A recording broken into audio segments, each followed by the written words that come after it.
Okay, so they can hear me. Hello, everybody. I was singing, which was pretty awesome. And yeah, that is awesome. And audio input, they can't hear you yet. Add an existing, no, create a new. I'm going to call it Yan. I can hear you. They can't. This one? Say something?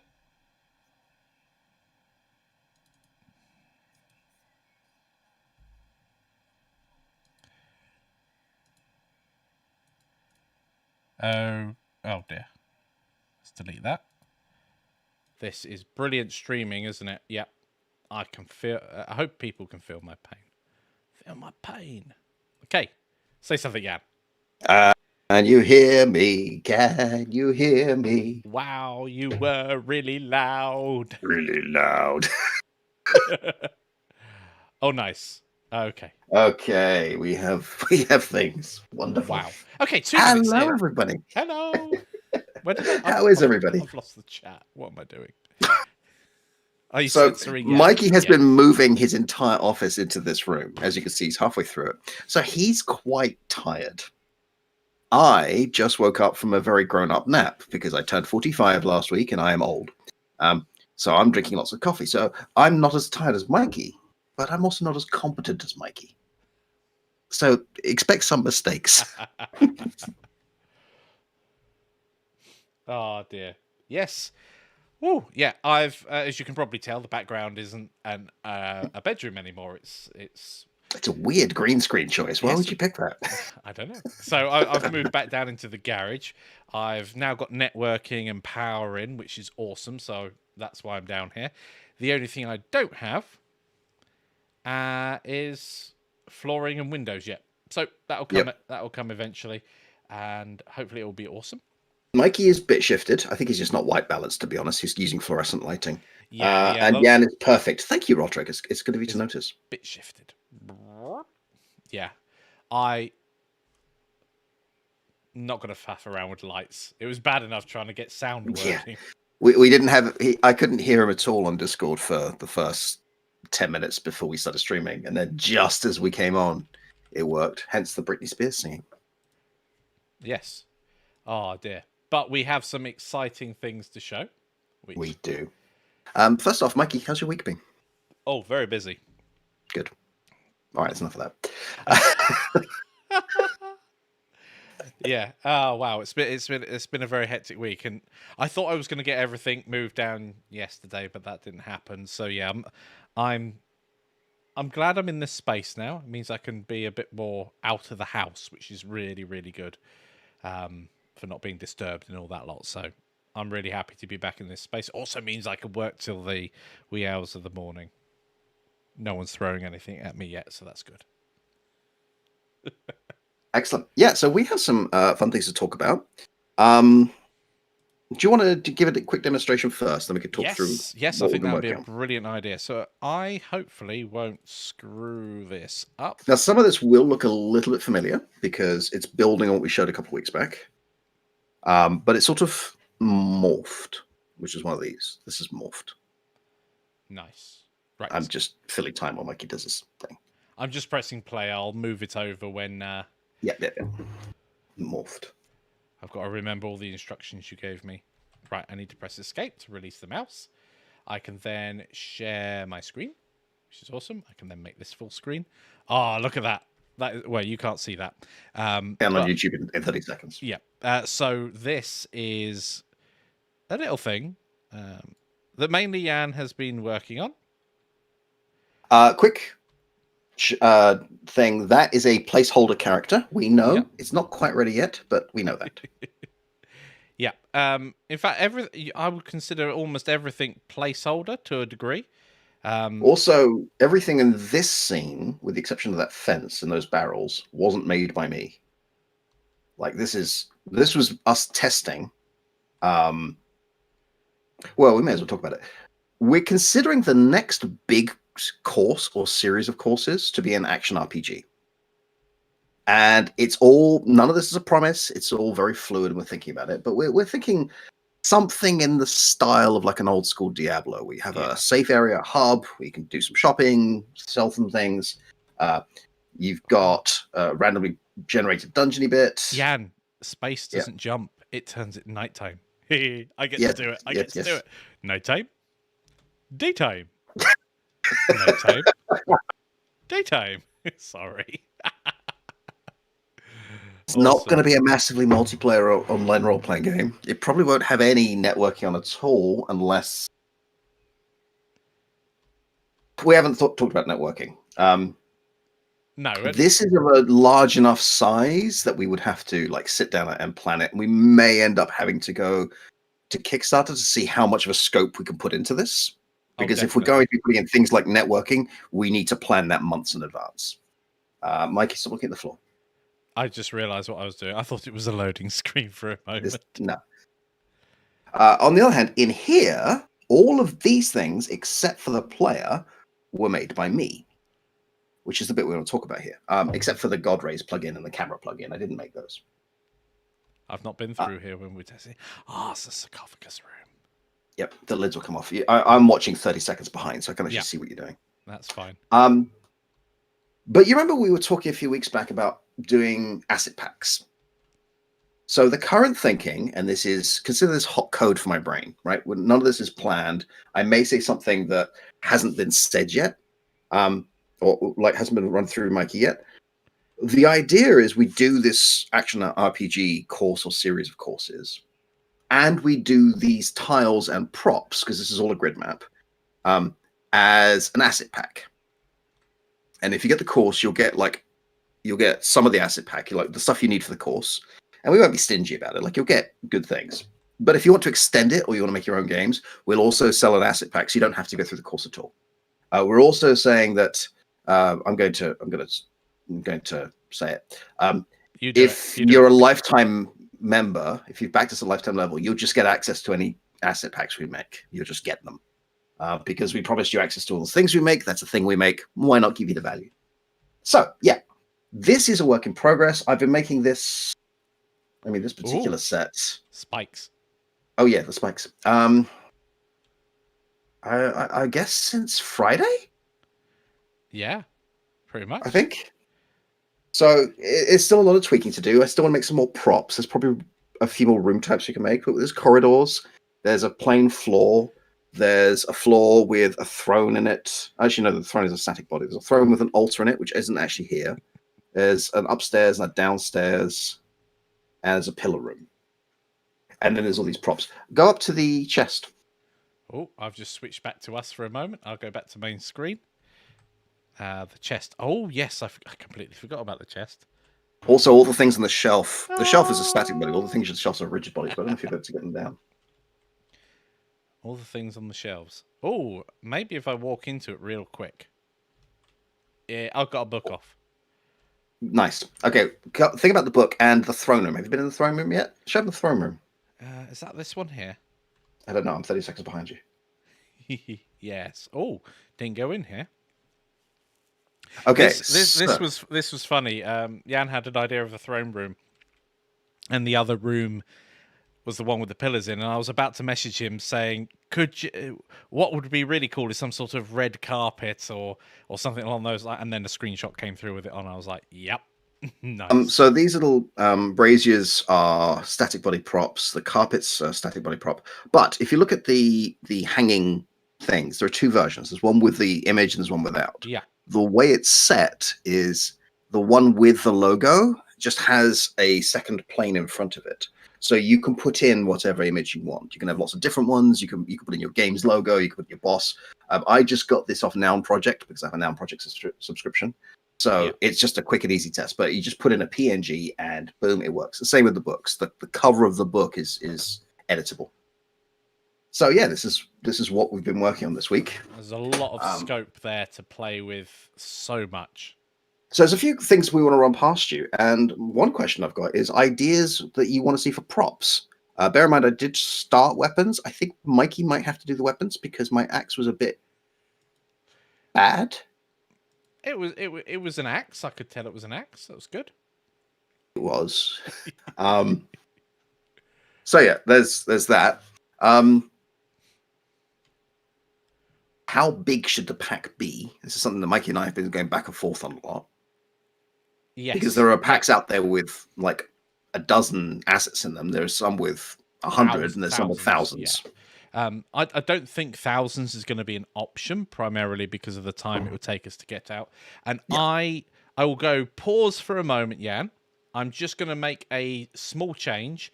The stream will go down for about 5 seconds, probably, hopefully. But Shocked I face. will be back very soon. Shocked face. Right, 3. We should be live any moment now. And that should stop some of the stuttering, I believe. All being well. Let's never Hopefully discuss that we again. Back. Brilliant. Okay. Yeah, there we go. We're back. Awesome. We're back. So sorry about the little interruption there. But yeah, asset packs. Asset packs. So there's one thing I do. I should probably open my Godot and share my screen for this bit. But there's something that I'm quite proud of, which is we've been building this from the ground up just to work immediately in Godot, because normally when you buy these asset packs, they're optimized for a different engine. And for instance, Unity has that snap to vertex thing, which Godot doesn't have. Godot needs you to put things with the origin in the right place, especially if it's a rigid body. What it means is, if I just share my screen, bloop. Okay. I'll need to make sure people can see that. Hold on a moment. Let's move you across there. Make you full screen. And share screen. Okay, yeah. Okay, great. So here we are in here. I don't currently have an NPC, but we have working when you zoom out like that, by the way. navigation, which I quite like. Boop. I've remembered how to put a working navigation mesh into a grid map, which I'm quite pleased of. But let's get rid of that so I can see what I'm doing. Yeah, that's a great example. Kenny's packs are absolutely awesome, but often you're quite right. The origin's in the wrong place. So if you apply a physics, the origin's in the wrong place. The scale is not applied to the mesh, because you don't need to for something like Unity. It'll work, but in Godot, if you've put scale 100 and then you put the collision in, now you've scaled your collision, and that's an issue. But let's say I want to add a room. All right, so let's say we've got this little pillar room, and I want to put a little side corridor, or we're going to link up these things. What am I going to do? So I'm going to go to my grid map. Yep. And out of the box, all I need to know is the size of these cells. So these are actually 20. Well, let's leave my 10 by 10 for now. But I'm just going to put in a little door. There's my little door. And let's put in an altar room. So that way around.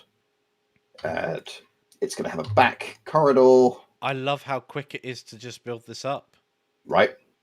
Like, it's so easy just to make it work out the gate, which is such a nice change. Because usually when you're making this stuff, you have to spend could you turn your work light on? Yes, what a good idea. I love the fact you put a work light in. Boom, we can... Well, it's from my theater days. You have a big HDMI lamp, which you just switch on. So yeah, I've put this little corridor. Let's say we've got this dead space here. I quite want to put something in this dead space. This is going to be stairs up. Yeah. Which will go here. And now that needs to be corridor. Oh, wait, that can't be there. It should be a corridor type. So it should be a T-junction. There we go. There's my door. That's nice. And it all just works, right? So maybe stairs up.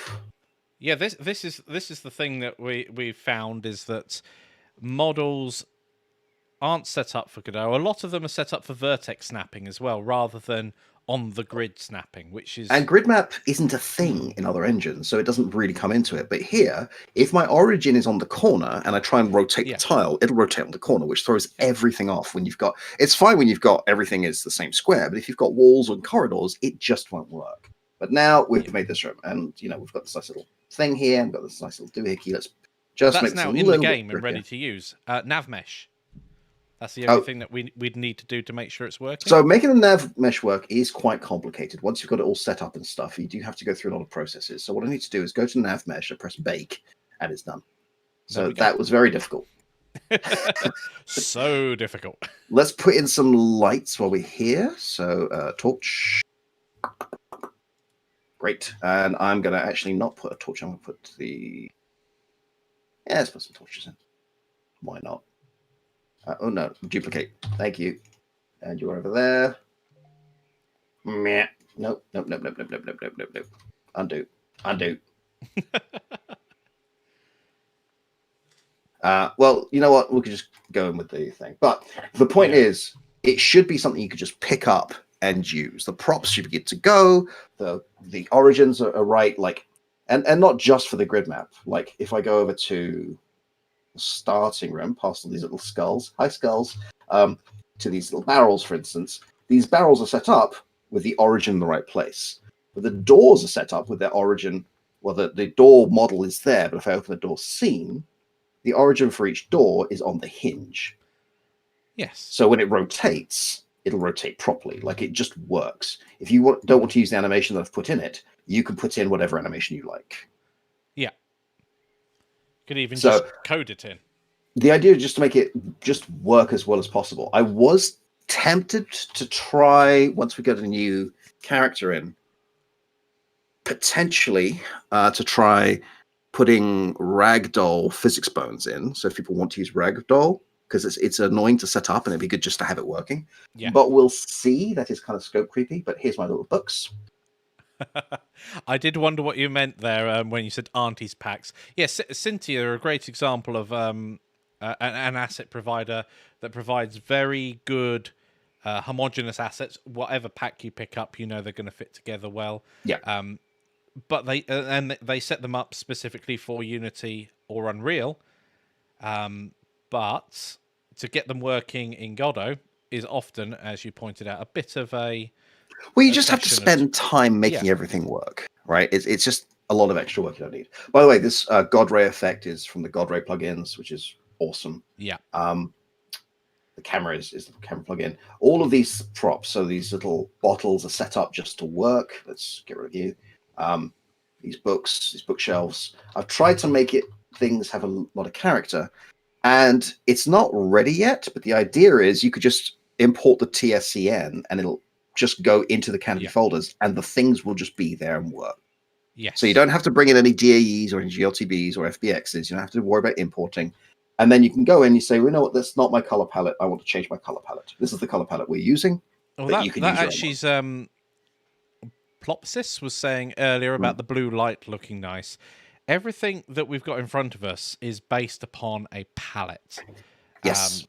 And having a palette just brings everything together. We went over this very briefly last week, but the whole point of having a fixed palette and bringing everything together, it was amazing just seeing. It was the outdoor scene itself that Jan showed me the main difference on. In fact, this outdoor scene annoys me slightly because these leaves and this ground aren't in the palette. But the moment I put the sunlight in the sky and even these shadows in palette, the whole thing felt a lot more professional. Like changing these roses to be in palette, you know? So I can go over to my... actually, I can't because it's a multi-mesh. There we go. Go over to my roses. I can pick up the rose thing, and I can just say which of these I want it to be. So the light pink, or maybe this nice color here, or red roses. But it's just... I know it'll fit. So all of the assets we've got are fitting this palette, which just helps it come alive. But we want to set up in such a way that you can very easily make this your own. So if you have your own palette, I'm using this lovely color template editor. So you just paste in the values here and press update, and it will just replace the entire picker with it. Super, super useful. And it's so nice. So as we were playing around with this, we realized that there's already a ton of stuff that we could go ahead and teach about this. Not only the palettes, making sure things match up and align. I mean, there is a little bit of modeling that we could do straight off the bat as well. And then, of course, we've got the level design and layout and all that lot. The level design, the layout, I mean, these new fire particles, which you've not actually seen yet. No, I decided to go full stylized with them. They're very, very simple. These are just spheres, but they're in palette, so they look stylized. They look good. I've also put grout in here, which is also in the same palette. So we've tried to make this as detailed and as low poly as we can. Yeah. And be the basis for a good series of courses. Like something that you'll want to make. So if you just want to learn the lighting theory for this, like how I've picked these colors and why I've got this warm color here and what the blue light means. And did you show them the exit? I glimpsed at it. Oh, you've added pillars. Nice. Like, there's a nice piece of drama here. This prop needs to be changed, but just those moments. Well, there's a making those story moments. being told at that point. It's a Exactly. story in your mind at the moment because we've not got a story. And little things like the colors, like this sickly green color to me is an undead color. Like I want to Yeah. keep that going. This green color is like a toxic magic color. This blue color is the exit. Right. So with those kinds of key lights, you can start hinting to people what things are. So yeah, I'm gonna stop waffling and go back to the chat. So I'm gonna stop my streaming. Boop. Oh, did that work? Kind of. Oh, I missed so much chat. You've got a different size from before. I'm gonna move you around. Sorry, Jan.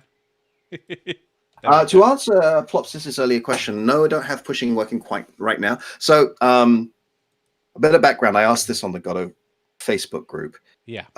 There is currently a small issue with the rigid bodies. Like the table is an oak table. It's very, very heavy. But the table is a rigid body, so it can react to forces. The player is a kinematic body. It doesn't react to forces. Yeah. Which means it has infinite inertia.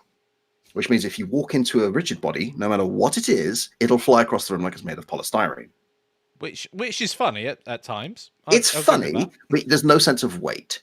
No. There is a setting where you can turn a kinematic, you can make a kinematic body not have infinite inertia, but what that means is every time it hits a rigid body, it stops because kinematic body doesn't have access to rigid body physics. Yeah. So my options are: one, write a physics engine from scratch. Let's file that under not happening. Two, are you sure? Change the player to a rigid body and change how the controls work, which is going to be tricky to get right. Mm-hmm. Or three, make everything a static body and just you can't push things. I mean, this is why in games sometimes it can be that you ask these questions, don't you? Oh, why can't I push this? Or why can't I climb over this area? Or why are some things interactable and some things not? And this is pretty much highlighting why those things happen. Yep. But from a game design point of view, you want a very clear language, right? You need players to know furniture can be moved. Yeah. Because if some tables can be moved and some can't, then the answer is why. Or the question is why, not the answer. So yeah, there's a lot of things there, but this came about because I was looking at Quaternius' free assets, which are awesome. And, thank you, Quaternius, for making so many cool free assets. But they're made in his free time so that they're not always consistent between each other. So like the male animated figure and the female animated figure are different scales and different orientations. So you put them in Goddo and you try and switch between them and it doesn't work. Did they have a different skeleton as well? Yes.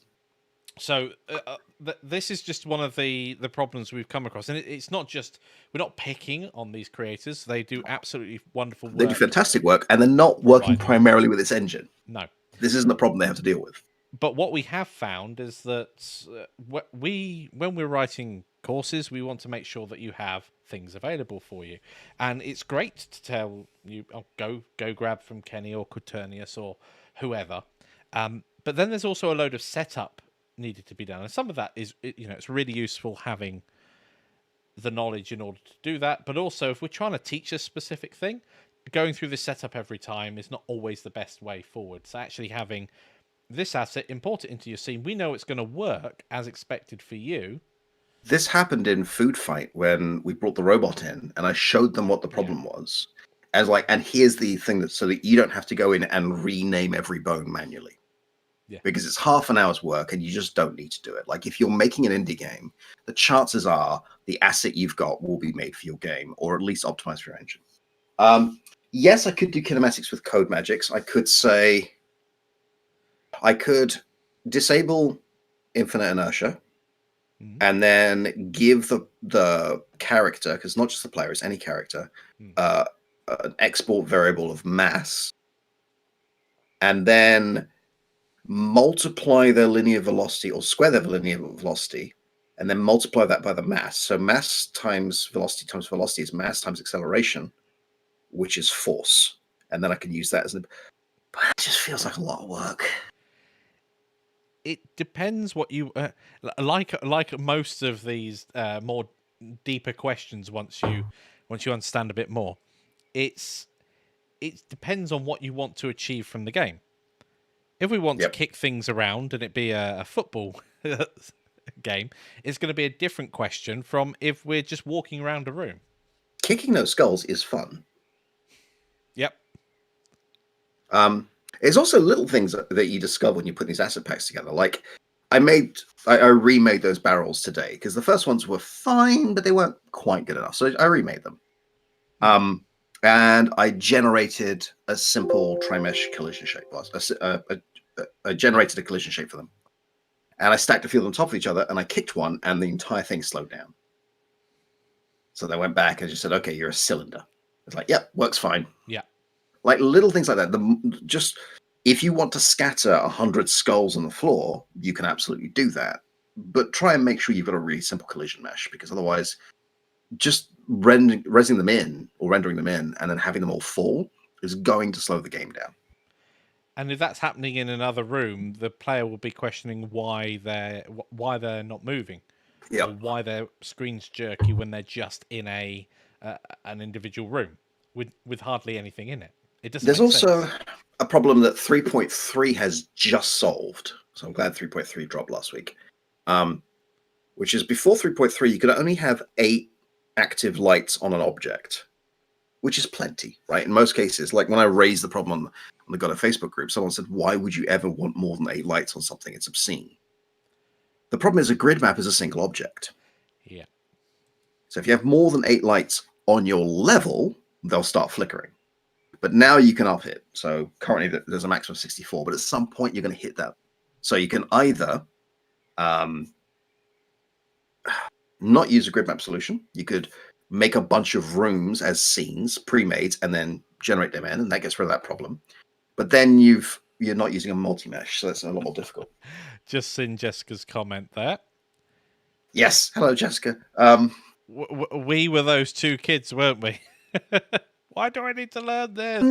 You'll never need algebra. Don't worry about it. Oh, I need algebra. Now I teach 3D game design. Oh, really? You want to learn how to steer a vehicle in 3D space, and you don't know your basic calculus? Good luck. I think there's a lot of potential here. I like the idea that it's pick up and play, because to set up this grid map, and to be honest, I might actually include the generated mesh library with the collisions as part of the pack. Yeah. So if you want to use it as a grid map, you could just take that mesh library, put it into your grid map, put in the size of your grid map, which will be 10 by 10 or 20 by 20 by 6, or 20 by 6 by 20, and it'll just work. It'll snap together. Oh no, it will have to be 10 because you have to put walls in. You'll get there. Yeah. That's the only downside of a grid map, to be honest, is its rigidness. It has a lot of benefits. The fact that you can even use procedural generation on a grid map and actually build up a series of. Yep, in God of Getaway. With I don't know. It's so useful having these tools to you. I don't think the disadvantages in this case outweigh the advantages of using grid map. You do lose some options. You lose the ability to build things that aren't on that set grid. So if you wanted a more organic feeling room, that would be a lot harder to achieve. Well, this tile set wouldn't work with that anyway, because like turning a wall 13 degrees means you can have a gap in the floor. Yeah, exactly. So there's that. So you've got a floor piece and then wall pieces, but there's no reason why there can't be a dedicated room piece that does have a different shape to it. No, that's absolutely true, and we could absolutely include that. Yeah. We've also tried to give this a bit of character. Shall I show some of these pieces? Yeah. If you've got them to hand, that'd be awesome. I should open them up in Godot.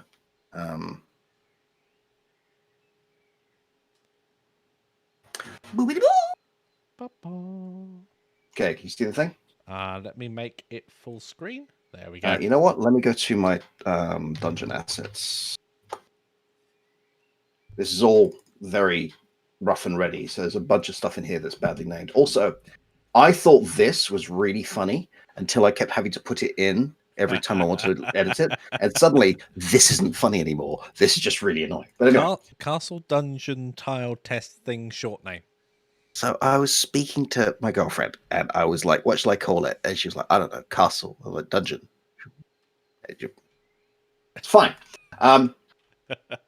So we have several floor pieces, right? We have stairs down, flat, pillars, this altar. I might actually put the altar as separate as well, and the stairs up. And what I've tried to do with most of them is not just make this a simple block, like there's little chips missing. These pillars, for instance, are all pentagons that are beveled and chipped, and they're not identical. They're each made separately. And these walls, there are little wall variations here. It's IKEA flat pack. So you don't have to have every wall looking the same. Yeah. And to be honest, just 4 variations makes a huge difference. Sorry, I got distracted by an I am there. But the idea is to make this as malleable for you guys as possible. There's also, if I look at, let's look at the potions. Oh, I like what you did with the potions, putting them, actually making them 3D. Yeah, well, I wanted them in world, right? Potentially. Yeah, with the liquid inside. So rather than making like 15 different ones in a different color each, which we absolutely could do, and hey, look, we've got an extra 15 meshes. Sure. But the easiest way of doing it when you're instancing in, if I show you in the world, these are all the same scene, and I've just made them editable children, got to the mesh, and just given it, where'd you go? A material override. Hey, just 3D things. How you doing? Just giving it material override so that you can just have it in world and change it that way. And that allows you to do things like, I mean, right now all these skulls have the same glowing eye, although there is something I'm quite proud of. There is a random blink, which I wasn't going to tell anyone about, so that after a few seconds, one of them would just blink his eyes, and it's just really creepy. If you're playing the game and you've got, because I swear you used to have more skulls in that room. I did. There could almost be a Mexican wave going on of blinking. Well, do you want more skulls in that room? We can put more skulls in that room. More skulls. Okay, how many do you want? All the skulls. Okay. Do. Did you generate your 250? That doesn't feel like 250. Is there a button you need to press? Maybe. Let's rebuild it. If I pick too many skulls. Well, it probably won't show until I actually go in game. So let's go in game and find out. Oh. So we're using the scatter plugin to do that. Meow, meow, meow, meow, meow. Oh, yep, there's a slowdown. Hello, slowdown. Are there any skulls in here? Nope. Cool. So the scatter plugin needs to be reset. But yeah, that's how you do that. You rebuild them. What's going on here? Exactly. Transform is nil. We'll worry about that later. But it's just putting in enough variation here to make this just work. So making these rooms should be easy, right? And like here, if I want to put in... Well, one of the great things, of course, this is a very open feeling dungeon at the moment and quite plain as you go through. It wouldn't take very many more assets in there before it has that more cluttered feel, or maybe like a skeleton crumpled up in the corner. That sort of trope that you would often see in these places. I think that would be awesome. Let's give this a nice ooh, a mysterious sickly green. There we go. Nice. And you want shadow. Boom. So suddenly this room has some character. Yeah, I mean, to be honest, I found just putting in table. Let's put the work light on so you can see what I'm doing. Where is my work light? Here it is. Okay. Just putting in some stools, table, a couple of empty bottles, Bob, and who's not these following shelves. us at the moment. I was surprised by that. Do you want Bob following you? We can do that. Of course. What do I call him? Test NPC. While you're doing that, I'll be back in a second. Okay, so this is Bob. He used to have orange lights. Bob, of course, being from the Dresden Files. And he needs to know who the player is.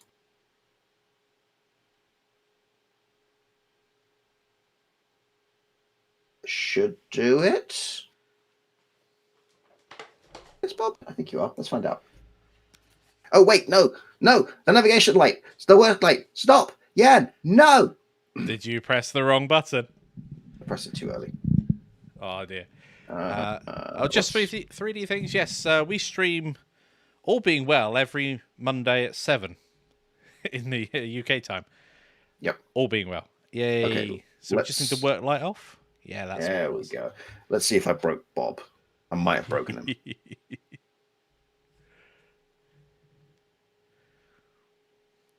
So Bob was just put into test navigation. I think I might have broken him because I put in a pause. Yeah. I did. I broke him. He'll still look at me. But I was testing navigation. But I think what I did... You know what? I can undo the change. Let's do some hot code. Yeah.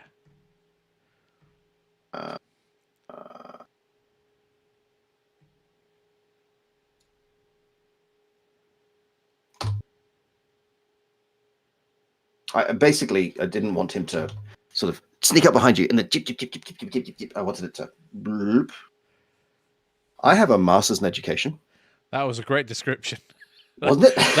That's on par with my stuff. MSED. Do you like my white balance, by the way? I realised that I nudged it earlier. I was like, why am I so yellow? Doesn't exist. So all being well, yeah. Bob, I think, was an awesome addition. I mean, Here he comes. Hi, Bob.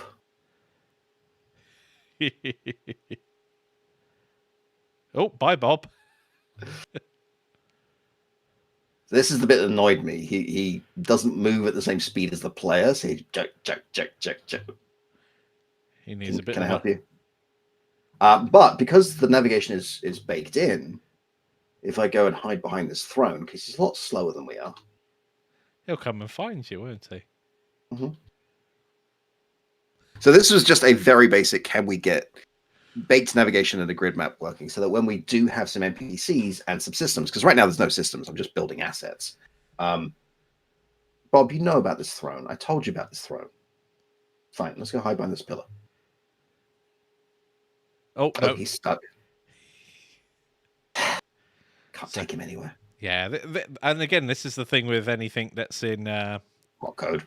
Yeah, or alpha, essentially. Okay, he's stuck. He just lives there now. It's fine. This is Bob's new home. He's fine with it. In fact, let's just go hide over here by these bottles. I love it. So yeah, I mean, the idea is just to give you as much versatility as possible. So if we go look at these, whatever asset you've got for your game can just go here. Like that should be simple. And it's as simple as if I go to banner logo, of just changing that out. You just change the albedo and it'll work. And of course, you could even have those being randomly applied. If you had a set of them, it could just pick them up. Don't be mad at him. He has no brain. One of these is the right button. There we go. You can take it. Well, you can tank your CPU with a proc gen grid map. The way we did it in God of Getaway was we actually kept the game. Basically, we stuck you on a loading screen. Except we didn't even do that. We just froze the game while it did it and then unpaused it when it was ready. So we ran the procedural generation and froze everything else. And then when it was ready, it would send a ready signal to each player. When they were all ready, the server would say, okay, you can unpause now. I mean, that's a great way of managing anything like that. That you need to wait for something to load in, whether it's physics.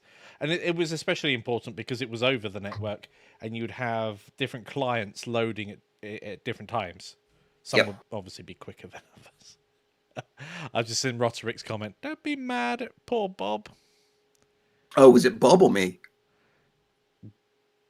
One would be harsh of me to say. So, The idea is, and it's clearly not ready right now, but the idea is to get this ready as a bundle, which would have the grid map assets, which you could use in a grid map or just separately. Yeah, So, yeah. There's if you want to just place them, nothing stopping you using them in another way. yep. So you can make a series of discrete rooms, save them, and then use your own procedural generation script to say, okay, I don't want it just be a maze. I want this to have a certain logic to it. You can do that. Yeah.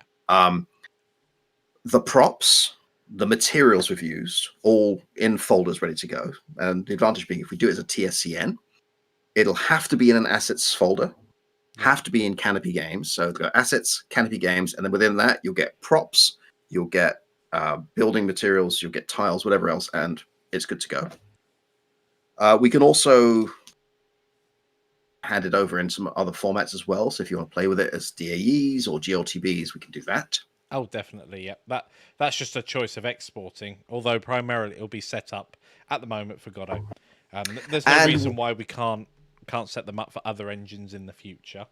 And as a separate pack, the Canopy characters idea that we were talking about a couple of weeks back. Do you want to catch us up on that, Mikey? Yeah, so characters are obviously, or can be, incredibly challenging, especially if Jan and I were discussing earlier, and again, no promises at the moment, terms and conditions apply because we have to test some stuff.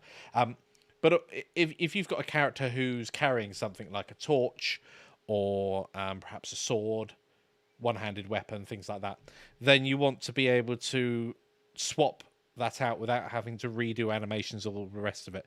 So we will be exploring over the coming weeks anchor points, and also how to make sure that we're not having to make custom animations for each individual weapon. That can be done, and obviously that would add a ton of finesse to a game and a ton of detail. But ultimately, it's probably not necessary, especially if you think some players will never pick up certain types of weapon. I know when I'm playing an RPG, I'll pick up a bow. I'm a ranged person, definitely, when it comes to RPGs. When you're playing an RPG, you'll pick up 2 fire wands and then set fire the explosive next to me. Yes. Every time. Every time. It's true. Can't deny it. Let's take it back a step, though, because the idea, for those of you who weren't here a couple of weeks back, we were toying with the idea of asset packs specifically because it can be very hard to get these assets just right for Godot. So what if we make a framework whereby we have a basic rig where we can swap out the individual pieces? So we can swap out the clothing, we can swap out the head, we can swap out the hair. It stays rigged, so it's skinned properly. Yes, yeah. Hence the basic character that we've currently got, because it was a let's rip out shirts, put a skirt on, or a dress. In this particular case, and does it stay rigged and all the rest of it? So that's a very early prototype of what we're thinking. But then that allows us to say, okay, so all of these characters work on the same base mesh. So that's NPC generation or customization, very easily done. Yeah. But it's also incredibly customizable, because if we make some more animations for weapons, you can just drop that in. Yeah. If we make a bunch of orcs or goblins or skeletons or whatever else, right? Or armor pieces or, hats, they should just be able to go in. So the next stage for us is looking at how to get anchor points working. So when you pick up an object, it knows this is my anchor point. And the sword or whatever it is you picked up is in the right place. The other thing we wanted to look at is how scale changes. So whilst if you've got a human-sized character, all of the animations will apply absolutely fine. But of course, once you get up to a gargantuan character or perhaps a dwarf, they're going to walk differently than something that's like a big giant. So there will be different animations needed if you wanted to just scale things up or down in terms of character, because bigger characters are heavier. They tend to be, they walk differently. They've got a different gait. So when it comes to individual characters, at the moment we're just focusing on general human-sized characters and being able to swap out their clothes, being able to swap out... Well, clothes and armor are kind of the same thing, I suppose. I mean, yeah. But the weapons... Well, to be honest, so's things like, do they have skeleton body types or goblin body types or the rest of it? Like, that's just a mesh. Quiet. I mean, bless you. Oh, I kicked up a ton of dust earlier cleaning this place. Oh, freeze frame. Nice. So yeah, Um, it'd be interested to see also what those people listening feel that would be very useful to have in a pack. We've obviously got our own ideas, but and we as you're talking about gargantuan, it occurs to me that I made those tiles 6 meters tall. So yeah. an NPC that's 5 meters tall, which is 15 feet, will still fit and will be terrifying coming through that door. Hello. Doof, doof, doof, doof. Yep, that's how he's going to walk too. Like he's carrying 2 pigs under his arms. I love it. Yeah. Obviously, standard weapons are gonna be sword, axe, all that Yep. lot are going to be quite run of the mill. But in terms of character development itself, we'll have to see where it goes because we've got a few ideas that we want to sort of explore. We've got we were talking about maybe a bit of a more chibi style with larger head. Potentially, I mean that cartoony style does fit with a lot of the aesthetic we've made, but you could also go a little more serious there. Jack and the Beanstalk too. We could have a Beanstalk asset. We could. I mean, I would love your ideas for assets. There will be a course, probably not on how to make these assets, but there is going to be an action RPG course. We think, like this isn't a promise yet, but I think that's going to be the next big course. Yeah. Unless God of 4 comes out first, in which case all bets are off. I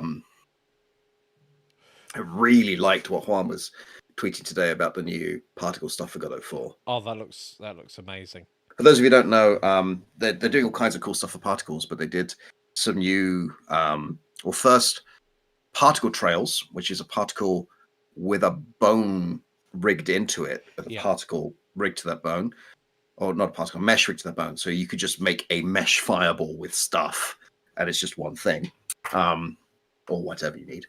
And also better collisions. So you've got irregular collision shapes with particle flowing down them. Yeah, I mean that's going to open up so much possibilities. Yeah, There's all kinds of things we can do, though. I mean, we need some characters and NPCs and animations to play with some of these ideas. But potentially, if we have the ragdoll system in place, and this is all very hypothetical, and we have those sarcophagi with the lids on them, which are rigid bodies on top of a static body, we could, inside one of the sarcophaguses, have a skeleton who is ragdolled. And then we could grab his head and lift it, and the rest of the body will just flippity, flippity, flippity, and then disable the rigid body and a particle effect, and suddenly the skeleton comes to life. Yes. Like, there are some cool effects you can do. It's just how much work do we want to put into that? It's also the Yan hair and wigs. Yes, we want Yan hair. Yeah, that would work.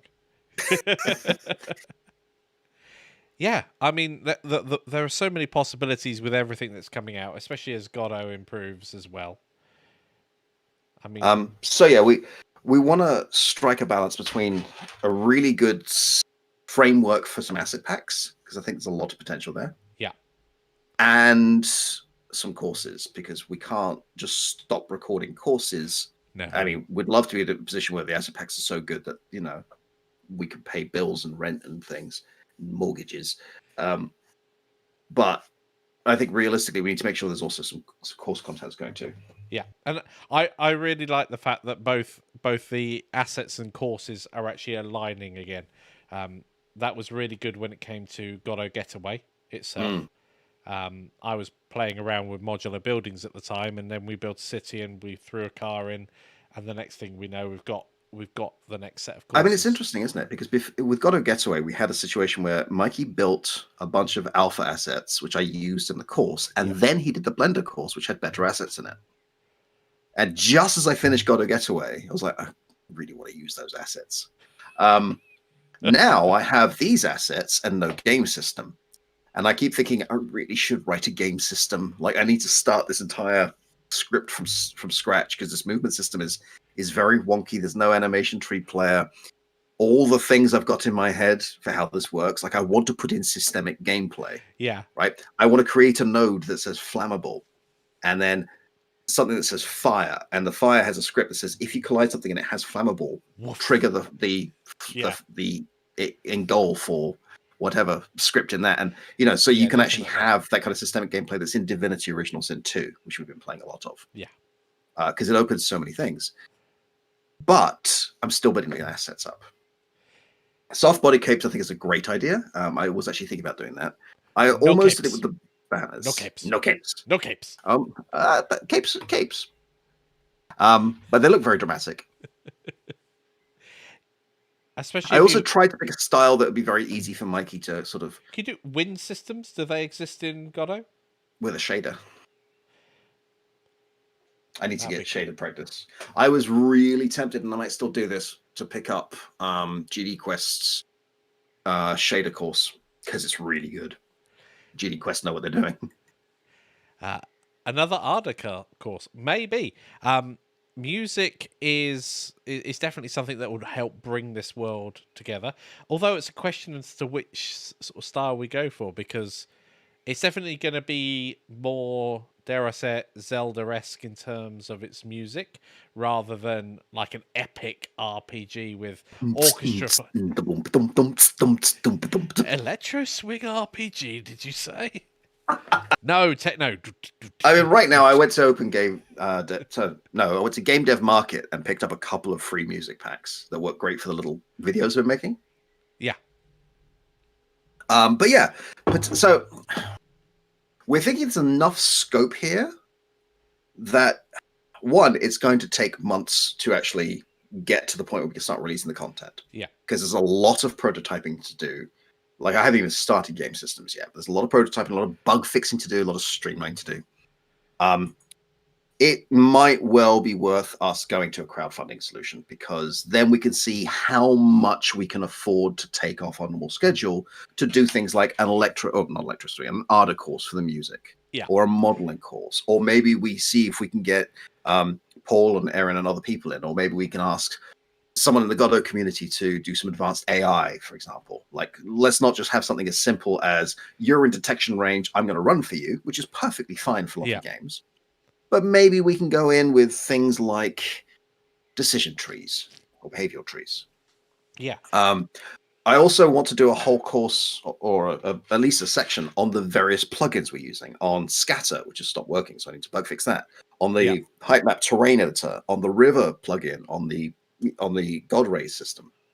Like, they're not huge, and I also want to bring in the detour navigation module, which allows for things to go into and out of the navigation at runtime very quickly, which means doors suddenly become viable for NPCs. Doors are always a big issue, but of course, if a door is shut, they may pathfind round another way. Whereas at the moment, Bob, for instance, will just walk up to the door and go, well, the nav mesh says I could go past, but they'll just keep going up against the portcullis, for instance, or the door. Yep. Yeah, we could absolutely do wind programmatically, although wind in a catacomb. I do like Canopy Catacombs, by the way. We've got a title, I boys and suppose girls. we could do a sound effect and a wind effect when you drink a potion and then you keep just goes. Oh. I'm also considering, like, do we go for some roguelike elements whereby the actual effects of each potions are randomized each time? This is one of the conversations Jan and I often slip into, and then we're like, "Are we writing a course or making a game?" Because the crossover can be very, very close every time. Right. I mean, for a course, it's what's the minimum viable product to get you guys comfortable and fluent in these techniques, so you can go as far as you want. And also, in a course, we can't. Well, we could, but it wouldn't be a great experience. We can't do the same thing 20, 30 times, which is often what you end up doing in a real game. Yeah. There's also, like, a lot of conversations been happening, like when I first started playing with these plugins, because this was originally just playing with the plugins. Is this. I mean, what kind of RPG is this, right? Is this click to move? Is this an action RPG? Is this procedurally generated? Is this curated? Is this a roguelike? Like, there's all these different conversations coming in. What does combat look like? Is this like Diablo, which is, let's face it, bubble wrap?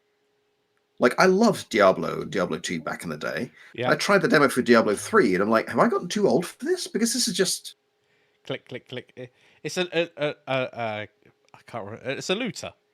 It's You a go looter. around, you collect loot, you level up, you collect loot.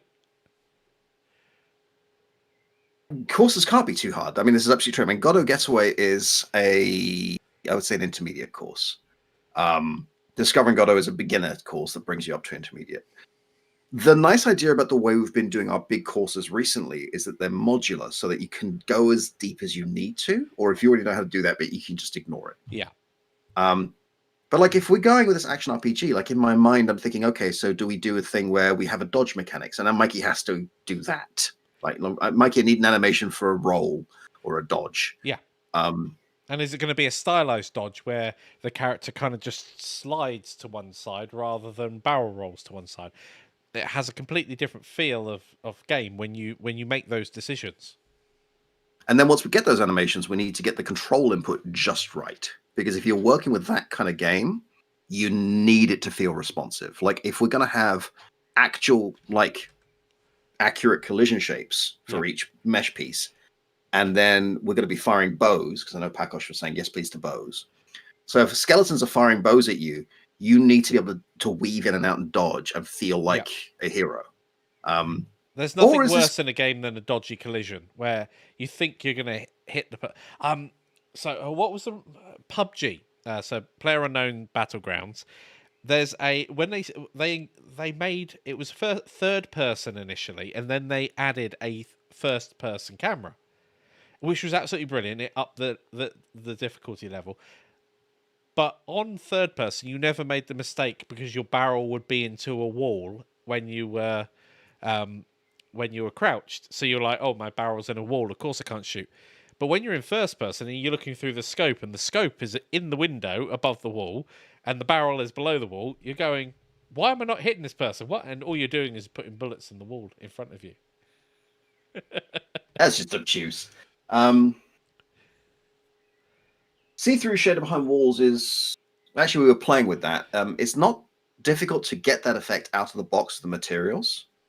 The challenge is what that does to the lighting. And also, you end up sometimes seeing the inside of objects. So it actually changes the way that you have to model. Because if you've got, usually it wouldn't matter if you just shove one bit of geometry into another and it just disappears inside. That'd be fine. But I mean, there's also... when you're seeing through your models, however you're making them transparent, that can cause a bit of an issue. Let's. I mean, we could also go for the sort of this viewpoint. Yeah. Like, that's doable, and this could be a point and click, point to move and all the rest of it. That is a perfectly valid way of doing this. We could make this first person. And hey, if it's a course, we could potentially do both options. I mean, yes. And so the problem there is that the movement system is so different. Like, at the moment we have navigation mesh built in. So translating the 2D position of the mouse into a 3D space and telling Godot, I want to, like, if I click here, the character has to know that there's a section on the floor here to walk to and generate that path. It changes the fundamentals of the game, essentially. Whereas what we have now is I'm using the WSAD keys to move, and I'm doing all. I mean, right now I'm flying a camera. Well, our character requires AI if you're clicking to move. You can't. Yes, it absolutely does. Yeah. You don't control the character, which means making a rigid body is a lot simpler all of a sudden. Yeah. Hi, Bob. Infinite inertia. Bike. Well, it's kind of fun having that. I mean, it's just... It is. It's just you can't tell that this table weighs as much as my fridge.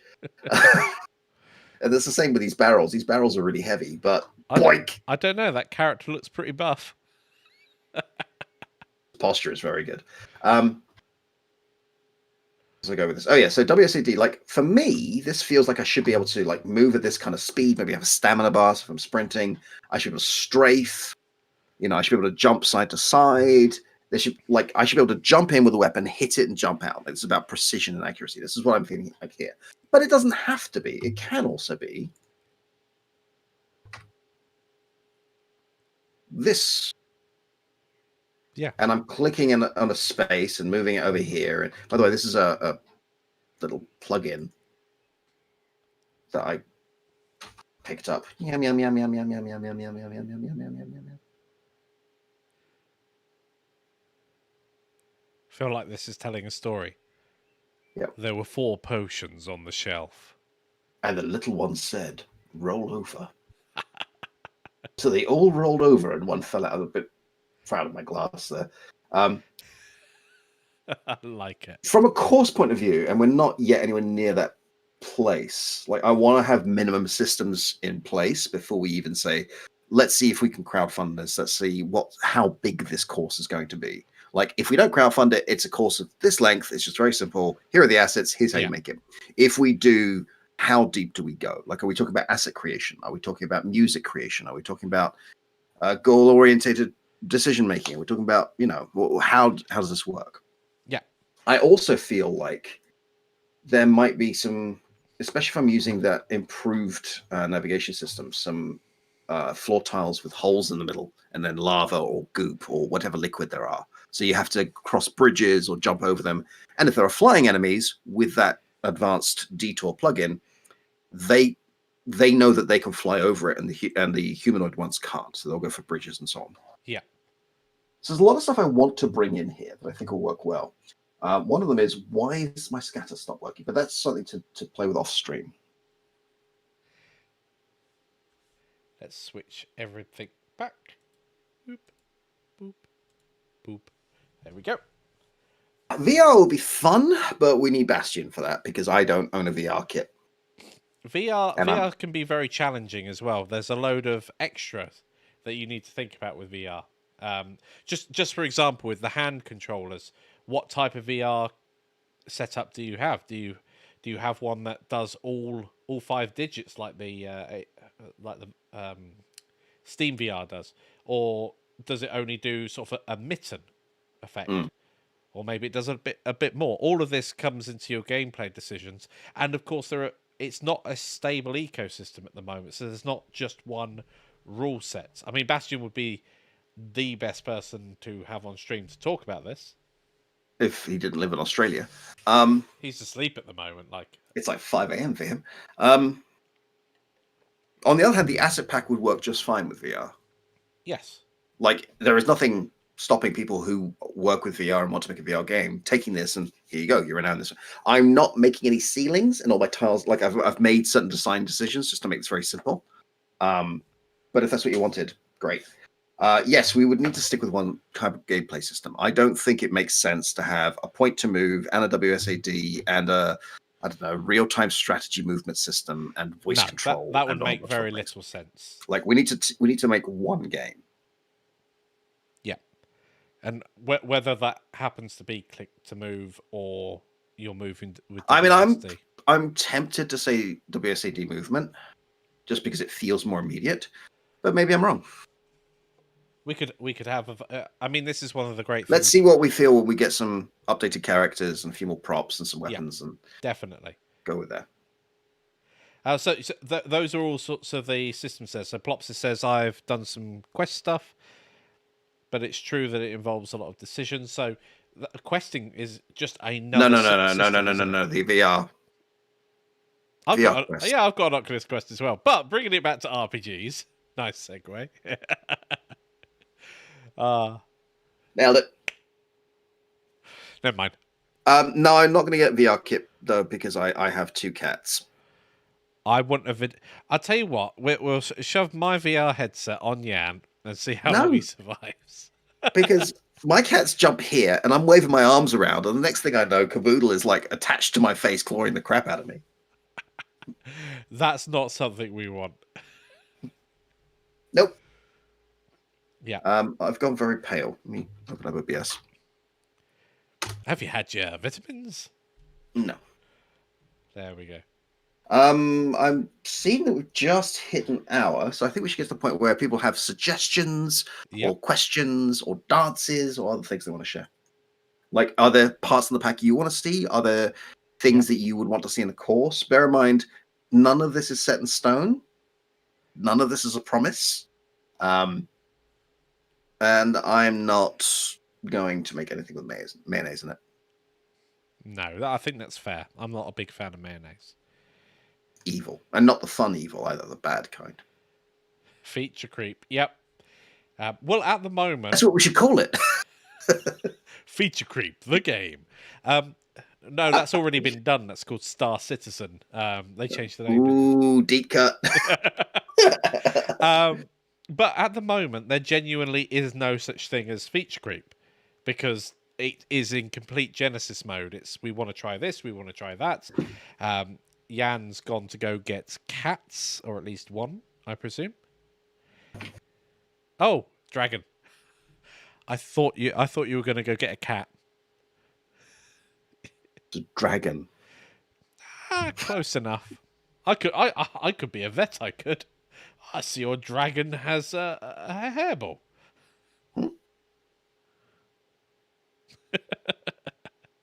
It's a tongue. It's great teaching kids. You get these.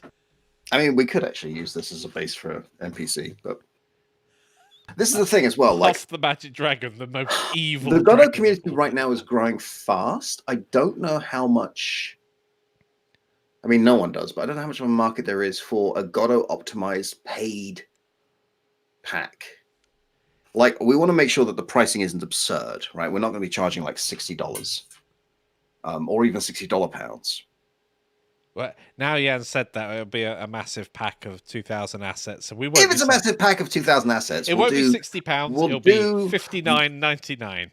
We'll do that as the enterprise pack, and then the one further down is the Voyager pack or something. And then the enterprise pack, the Deep Space Nine. Nailed pack. it. Nailed it. If there's Way a to show tangent, those sci-fi credentials right there. Have you watched Firefly yet? no, I haven't. Yeah, it's a smaller pack, a pick and mix sort of pack would be an amazing way to go. Yeah, if we keep it really modular, I think that works. So the pack that I'm working on right now is not the character pack, right? Because we can get that out the gate for people to play with. Lifetime members will get access to it. It'll work with grid maps. It'll work with other things. It'll work in VR. You could just play with it. And there are loads of different ways we could do this. We could have, for instance, let's call it an RPG basic pack. So there's a character or characters, and they've got some basic weapons, and then or some basic stuff, and then that you can get a weapons pack that automatically works with the characters. I mean, I think keeping a similar aesthetic across packs is a good idea. Definitely. I think the most complex piece, materials-wise, has 6 channels. Materials. Like most of them have 1 or 2 material channels. Yeah. So that's nice and optimized and very easy to change. And they're using the same material. So if you change the stone material, everything that is stone will change. Yeah. So there's none of this like going through 200 items and changing the material on each to fit the palette.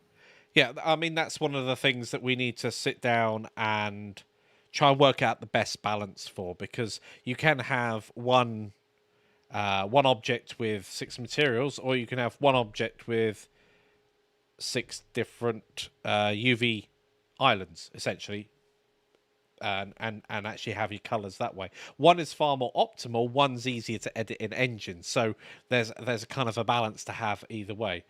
Yeah.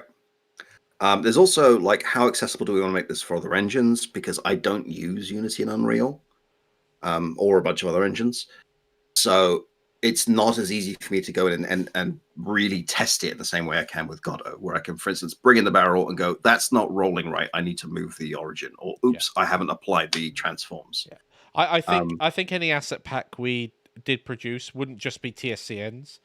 As Jan was saying earlier, there would be other options of an OBJ and FBX. We also have to figure out what kind of GLTX. license we want to include, because if we're selling this stuff, we can't put this on an MIT license. Yep, very Thomas true. says, do we have a Patreon? We do. We do, although technically it's geared for Mag Racer, which is on a back burner right now while we get the other stuff in. So we'll have to repurpose that, but we do technically have one. So yeah, that's another approach in terms of crowdfunding, essentially.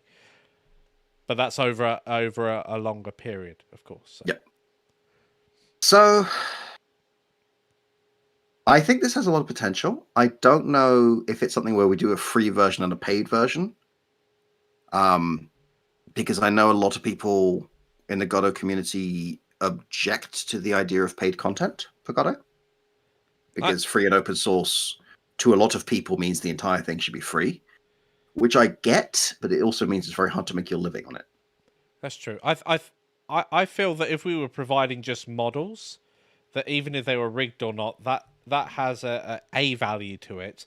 But the moment that we are making them as TSCNs that someone can drag and drop into their hierarchy and it just work, there's a lot of work and value that.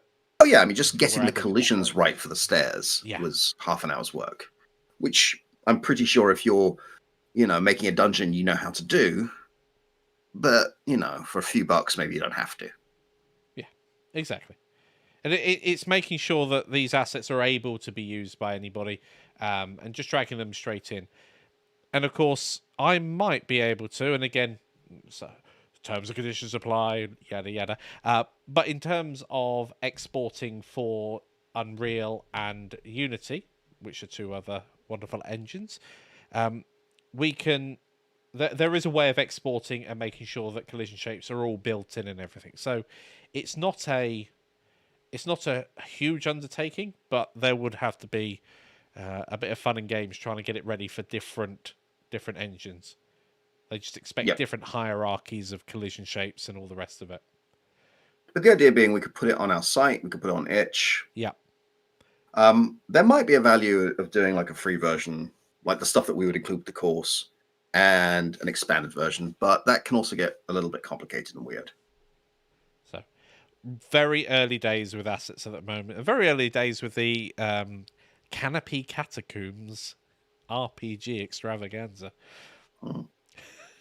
So yeah, and if you're watching this later on and you've got it this far, thank you for watching. If you like our content, hit like and subscribe. But as well, it would be great. I know. It would be great if you're watching this later and you've got any suggestions, just put them in the comments below, and we do read them. Honest, we do. Yeah. So if anyone else has any questions, thoughts, comments, suggestions, now's the time. Yep, and then we will be signing off shortly. Yep, don't call me shortly. Canopy of Doom, nice. I mean, I still like Call of Duty. Yes, I could rip off some John Williams stuff. I don't know that getting sued by John Williams is a great business move. Well, it'll be variations upon a theme. I mean, we are very glad that you want to. We do have a Patreon. It is currently set up for Mag Racer, although we'll probably steer it more towards the overall company side and see what value we can provide there. There are no open sections in this asset pack right now because a field and a catacomb feels like it wouldn't grow much. The room can be expanded as much as you like. Yeah. I mean, the outside terrain as well, that's done with a terrain generation. That's done with the height map terrain plugin for Godot. So you just go to the asset library and download it, enable it, and it works. Yeah, being sued by John Williams would be a lot of good publicity. We both know somebody who would say things like all publicity is good publicity. And that person is wrong. Yes, there are certain things you do not want to be known for.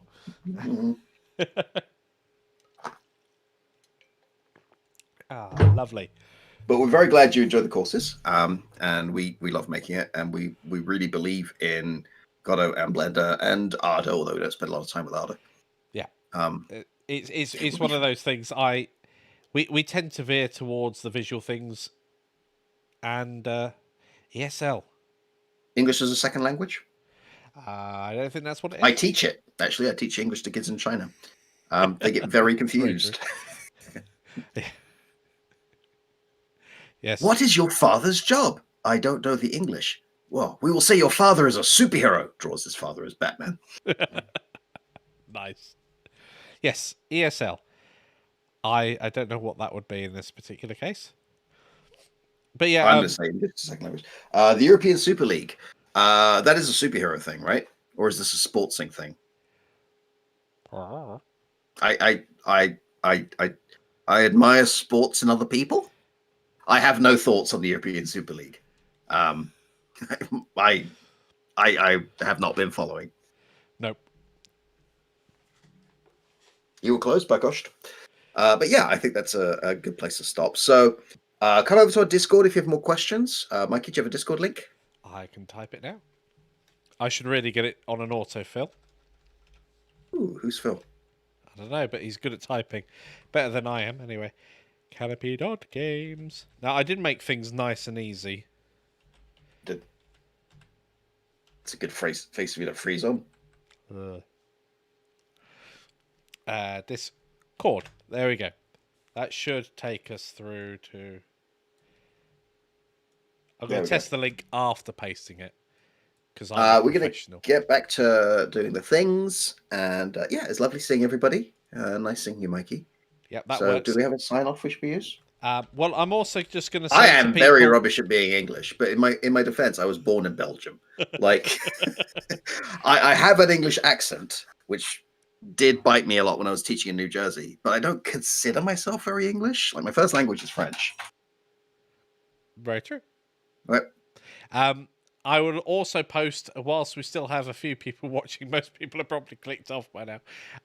But we also have a Facebook group as well. It's slowly growing. So that is the Facebook group. As you probably noticed, I popped it in the chat there as well. So feel free to come along and join us there as well. Yep. Okay, so thank you everybody for joining us this evening. Bye, everybody. Sorry about the technical issues at the beginning. Hopefully Sorry about my rambling. Yeah. Technical issues are just part of live streaming. It's just one of those things. It's all fine. Yeah. Okay, guys. Thank you very much. See you again soon. Bye.